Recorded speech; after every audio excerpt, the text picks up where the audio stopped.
Good morning to our listeners here on Long Island's most listened to radio station, Walk 97.5.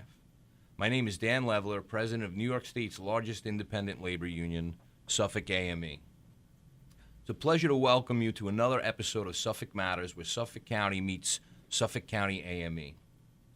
General election is just a few days away from today's show, and we're going to spotlight some rising stars in Suffolk County who are making Just start over. Yeah. The general election is just a few days away, and today's show is going to spotlight one of the rising stars in Suffolk County who is making her first run for state senate, Suffolk County legislator Monica Martinez. Monica, welcome to the show. Thank you. Good morning. So let's just jump right in. How's the campaign going? It's going very well. We're nearing the finish line, and we're garnering more support each day, and honestly, we have boots on the ground, not only by our union members, which, first of all, thank you so much for Absolutely. the endorsement. It means the world to me. And that's what we have on the ground, our massive amount of people of different unions which have endorsed me and are out there knocking doors for me, inclusive of myself. But it's going well. You know, it says something, for me at least, it says something when groups of people get together and say, how can we help make sure that you're the person that becomes our elected representative? And I think that speaks to the successes you've had in life and especially the Suffolk County legislature. So I think that's a very necessary component to being successful in office, is knowing that you have the support of your community and knowing you have the support of your constituents. I appreciate that. Thank you. And that's what we're seeing when we're knocking on doors. And now that I'm expanding the district that I currently represent, people are definitely wanting that change and someone who gets it, I guess you could say. Yeah. And that's what they tell me. You get it. Right. You get what we're going through, what we're feeling, not just through my life experiences, but as an educator, as a homeowner, and I think I'm able to relate to people's concerns. Yeah. So, what are some of the issues you're hoping to tackle on the on the state level? There are so many. Hopefully, come election and elected, it's going to be a very busy January. What I'm hearing while I'm walking on, knocking and speaking to constituents, the need for infrastructure investment on Long Island, making sure that our roads are fixed, our bridges, because that will bring businesses in, right? We need to revitalize Long Island. Long Island is one of the most expensive places to live. Sure. And what we don't want are our young leaving, and we also don't want our seniors leaving. Right. And that's where we're seeing an exodus of both our young and our, let's say our young and our younger. Right. Because our seniors, and my mother and my father are seniors, and I now am their caretaker. Yeah. And if I weren't in the position that I am right now to be able to take care of them, I don't know where they would be. Yeah. And, so that's one of the issues, the infrastructure. What I've heard also is our sewer systems, Sure. Especially down the South Shore. I currently represent a landlocked area, and for the first time, we have conducted 2 sewer feasibility studies to see if we can even hook up. It can be done. It can be done, but you have to have people in leadership who are going to be able to take those steps and make it happen. And that's where we're focusing on women. Women are fired up right now due to the fact, look, regardless of how you feel personally, okay, I feel government should not have any play in anyone's health decisions. Sure. We don't really see many laws that are prohibiting men from taking care of their own health issues. Right. And here we have potentially government intervening between a woman and her doctor. Right.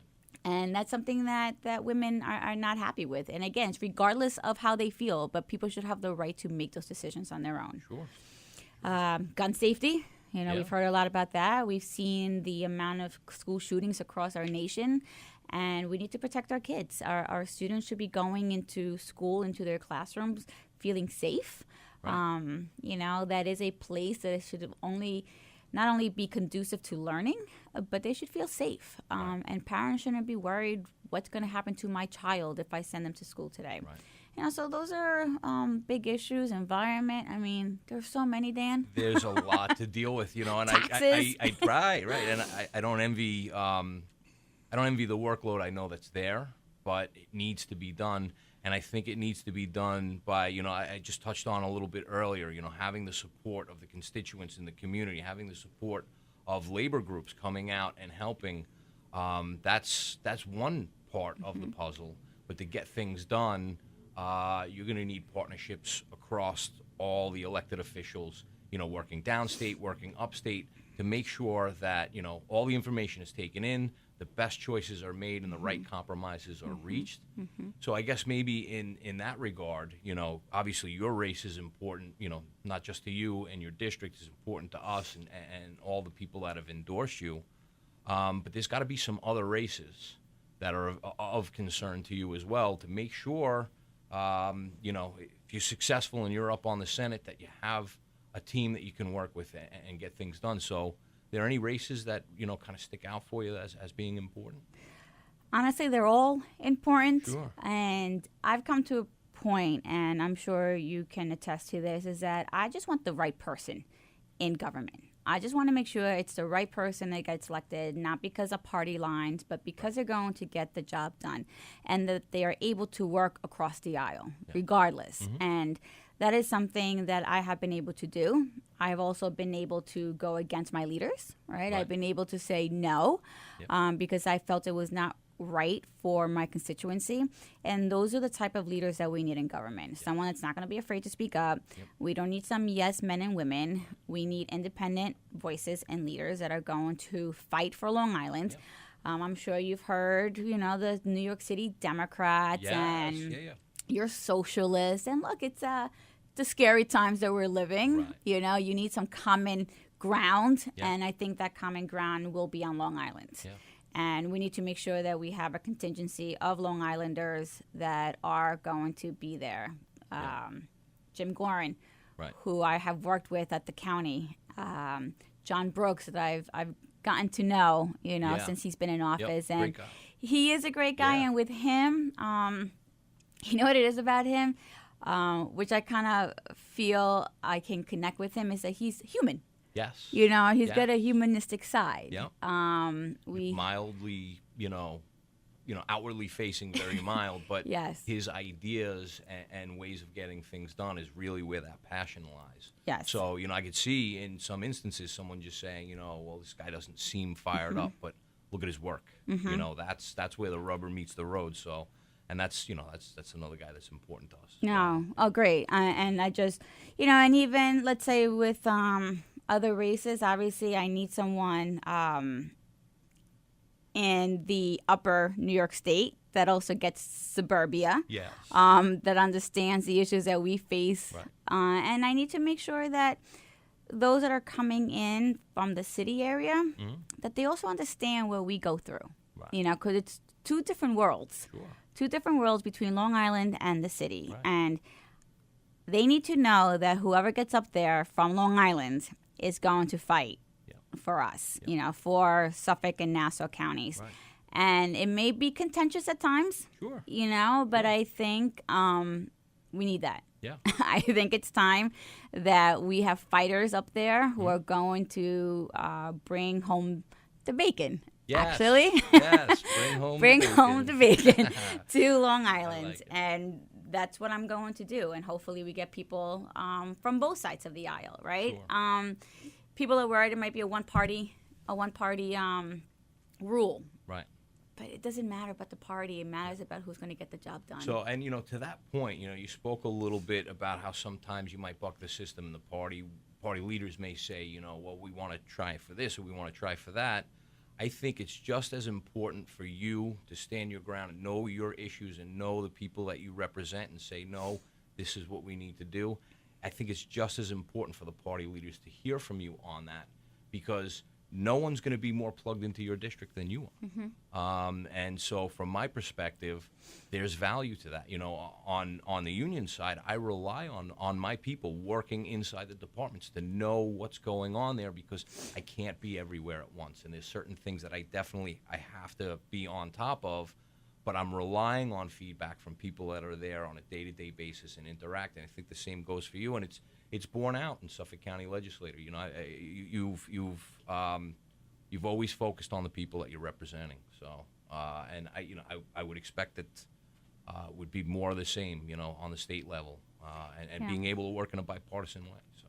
No, and actually there was just an article in one of the news outlets which titled the interview that I had with them, People Over Politics. Yeah. People over parties. And that's who I am. Right. And I feel that people have lost trust in their elected officials. They have lost that, well, why should I go? Because they're probably not even looking at me or taking care of me. And that's something that we need to reinstate. You know, we need to reinstate that trust, because we need to be held accountable, and we need to take the greed out and remember why we're actually running. Right. Remember that we are running and who we get elected by. Right. We get elected by the people. Yeah. And it's for the people, and that's what we need to remember. And that's, you know, for myself, you know, I find that words matter and definitions matter. And the term politician never really had a positive connotation for me. It was always kind of associated with some of the things that you mentioned, some of the greed and everything else. And I prefer, especially when talking about someone like yourself, I prefer the term elected representative, because that's what it's designed to be. Everyone gets together and says, you know what, this is the best person to speak on behalf of my issue. And there's diversity in the district. So you've got to take in a lot of different perspectives, and you have to have the skill to understand the issues and kind of combine everything together in a way that finds compromise for everybody. Nobody is unduly harmed, and you get the best possible rule in place to benefit all.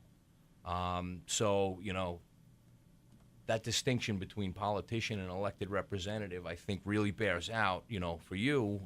You know, in my experience, you've always been the elected representative. You know, we've never had conversations where the heart of the conversation for you wasn't about the people that you were representing and the issue that was in front of you. So, and I appreciate that. Yeah. And when people call me a politician, I automatically correct them. Yeah. And I say, I'm a public servant. You are. That's what I am. I serve you. Yeah. And I'm not a politician. And the one thing I've always said, that once my ethics, my morals are compromised, I'm out. Yeah. Because that's when you start changing and why you forgot why you went into this. And I think that's the poison that affects everybody. You know, in terms of getting involved and getting out the vote just in general, and people having that apathy to going to the polls on important issues and important races. If they start seeing someone act like what I associate with a politician as opposed to what I see in you as an elected representative, you get that apathy, and it's a negative apathy. It's almost, it's not exactly like, you know, my vote doesn't matter. It's, you know, what's the point? And that, I think that's negative. The more that people get to see an elected representative in action, I think the more they're going to believe in what government is about. And what government is about is what America is about. You know, everything that we have, the way we are as a nation, as a state, as a county, it's all determined by, you know, different policies that get put into place by either elected representatives or politicians. And politicians are, you know, and I think rightly so, under attack. And it's good to see the rising up of people who have the ethics of an elected representative. So. And I'm being attacked right now as a politician. Sure. And I wish I could take those mailers and just rip them up and correct it and edit it for him and the party. But to say, you know, if you're going to name me as the elected official, not a politician. Sure. And, you know, that's part of the whole process. And this whole election process, you've not only demonstrated that you want to do good for people, but now you've put yourself in harm's way. And you've done that because you have the track record to show, and you have the belief in yourself to get things done for the district and the people that you represent. And I've got to commend you because, you know, I think you knew stepping into this that there were going to be attacks, and there were going to be people that were going to try and harm your reputation, harm how the world views you.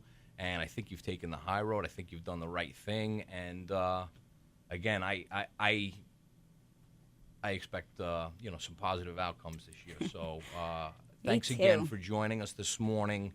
Again, good luck. We're looking forward to celebrating with you on Election Day. Yes. Me too. And just know that I will work for all working families. Awesome. Once I get to the Senate. So thank you. Great. Thank you. All right, our next guest this morning is Suffolk County Legislator Robert Clarko. Rob, welcome to Suffolk Matters. Dan, thanks for having me this morning. It's a pleasure to be here. Yeah, and it's our pleasure to have you here. So this week is a busy week for government. Obviously, Election Day on Tuesday and Wednesday in Suffolk County. You and your colleagues have to vote on the 2019 operating budget. While you're not up for election this year, how have you been impacted by the season? Well, this is certainly a very interesting times that we live in. And so there has been a lot of energy out there, and people are really getting more engaged than ever in government and in elections. And I think that's a really good thing from both sides of the aisle, to be quite honest. It's most important when people are paying attention.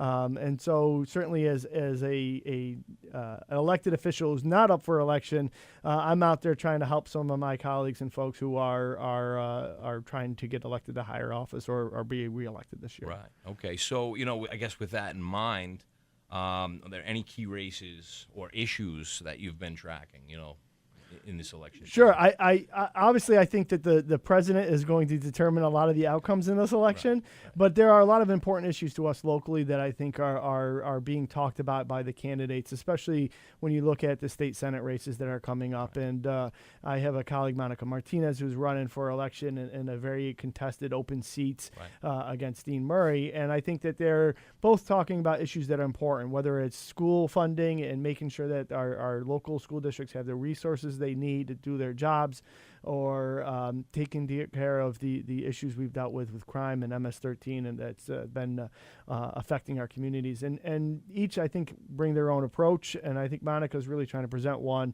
that helps make sure the kids get the services and the needs they need. Yeah, and, we just finished speaking with Monica this morning, and, her energy is great. We've seen a lot, AME has seen a lot, in person, of her ability to get things done. And it's important, I think, two things are very important in an elected representative, that they understand the issue, and not the issue as it relates to them or just a small group of people, but how it is viewed by the umbrella of the people in the district.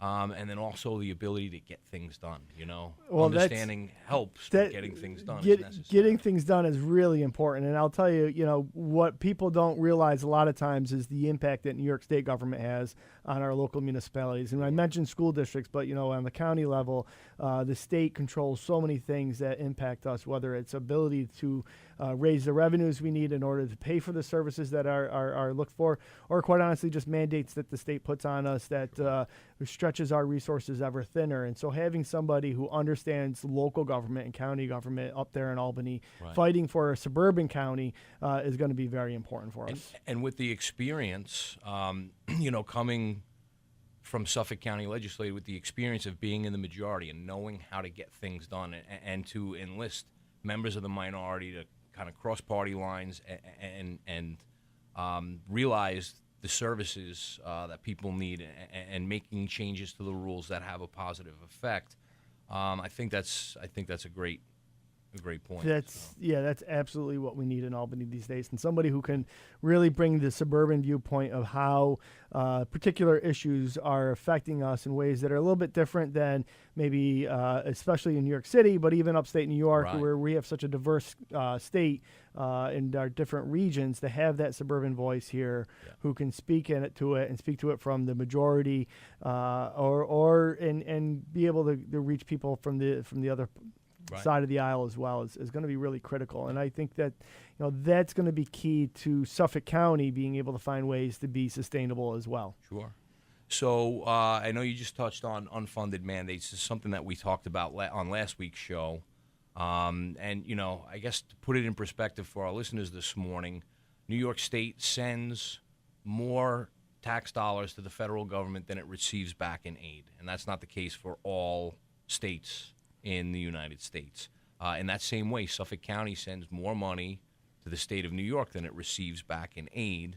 And it's timely this morning that we're talking because, as I mentioned, the budget is coming up for a vote this week. And one of the difficulties, I would imagine, is making sure all the services are being addressed, and that government functions. And on top of that, you have to kind of fold in things the state has dictated down to Suffolk County. Oh, by the way, you also have to do this. I understand you have a finite budget, but you must also do that. It's really interesting, Danny, you bring it up because as chair of the budget committee, as well as being on the budget work group this year for the county operating budget, we actually did a whole overview over the course of the summer, bringing in contract agencies for the county who do work.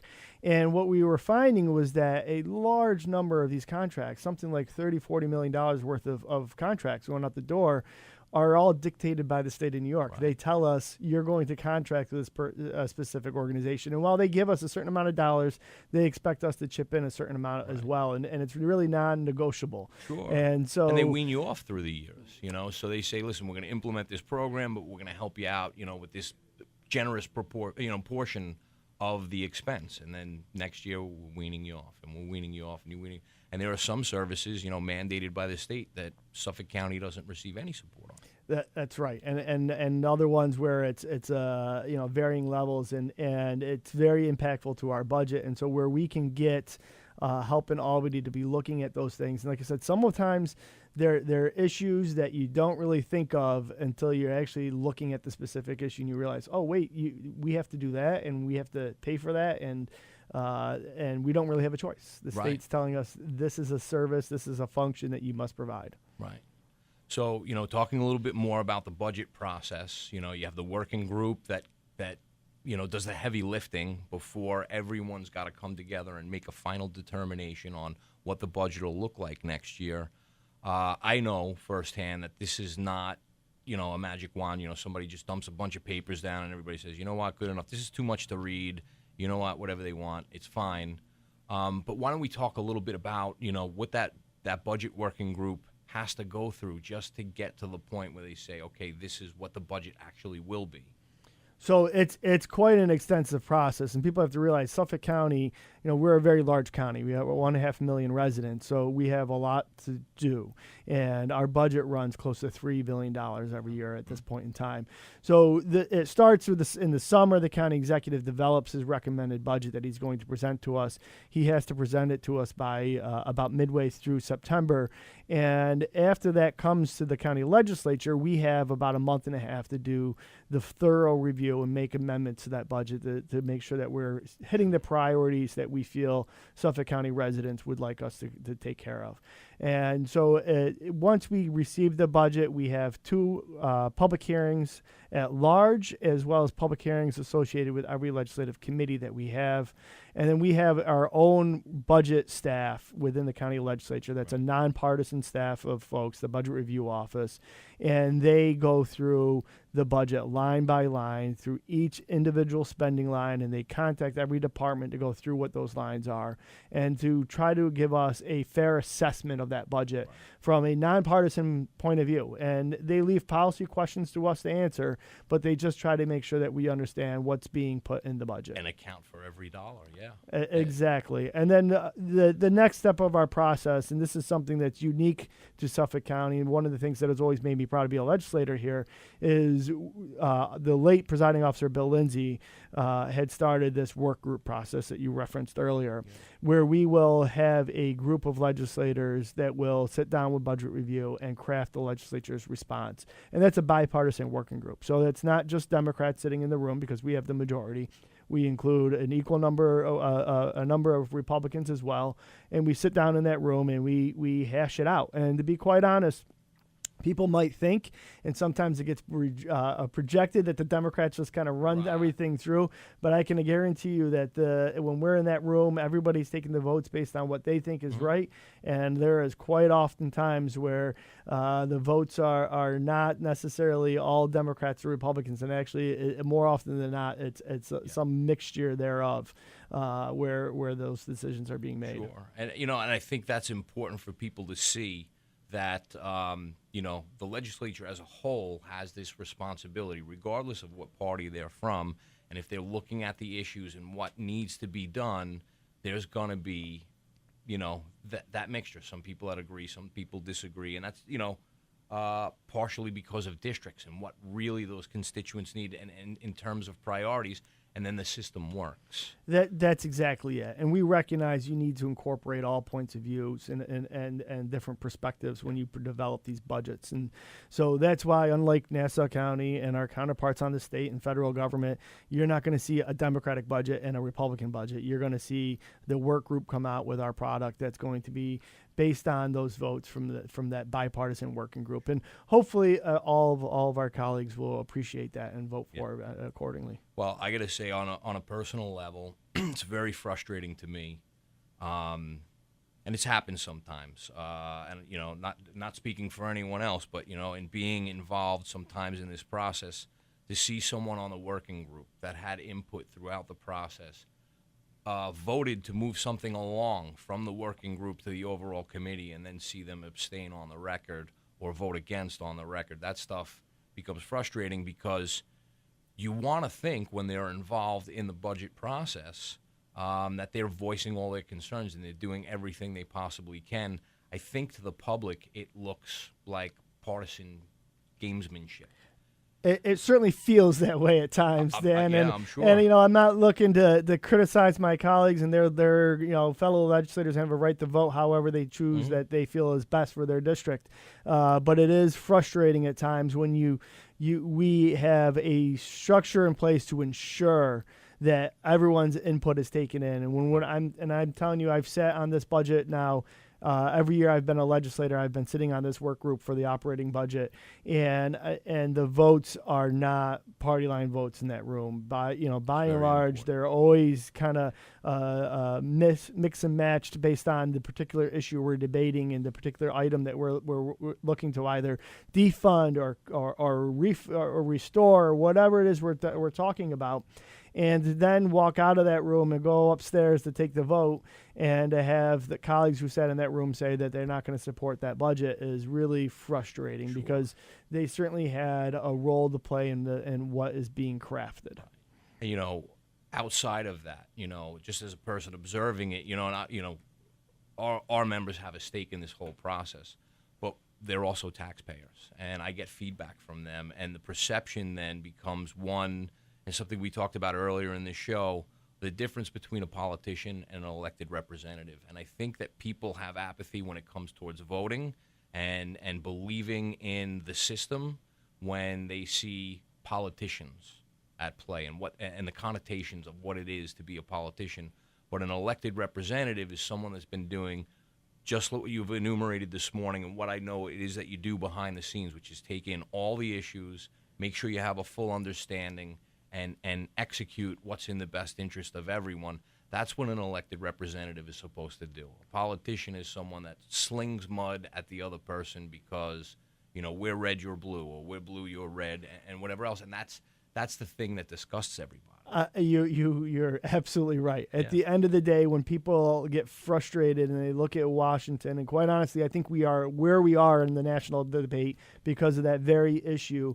They feel like there's no point. And I can't tell you how many times I've heard people say that. What's the point? They're all the same. And it's not that we may be arguing the same viewpoint. It's just that we're all the same, and that politicians aren't to be trusted, right? And that's really frustrating for me as somebody who's been an elected official, has worked for elected officials. This is something that, and we do important work. I mean, the folks who run the government have to make sure that our government is providing solutions and answers to the problems that our communities are facing. And when they lose trust in us, that's ultimately going to be a breakdown in our whole system. Right. So, I can't see to Wednesday, but in anticipation of Wednesday, I want to commend you and all the people that have been on the working group for doing all this hard work, all the people in the budget review office that do all of that back-end stuff that you guys rely on so much, all the input you've gotten from the departments and everything that went into making the decision on the budget. I want to commend the full legislature in tackling this issue, year after year, and making that a part of, how policy is going to be going forward, because a budget is a planning document, and the plan this year looks to be a good one. So I think we're going to be looking at a pretty solid budget this year. We are very fortunate in that the economy is doing well, which means our largest funding stream, sales tax, is coming in very well. And I think what you're going to see if you look at our product that we've put out and we'll be voting on Wednesday is going to be something that gets back to doing basics in Suffolk County government, ensuring that we are reinvesting in our rank and file and reinvesting in doing the things that are the basic services of county government. We do health, safety, and welfare of the county. yes, absolutely. So, again, my guest this morning was Rob Calarco. And, Rob, thanks for coming on Suffolk Matters and talking to our listeners. And to our listeners, we'll be back next week.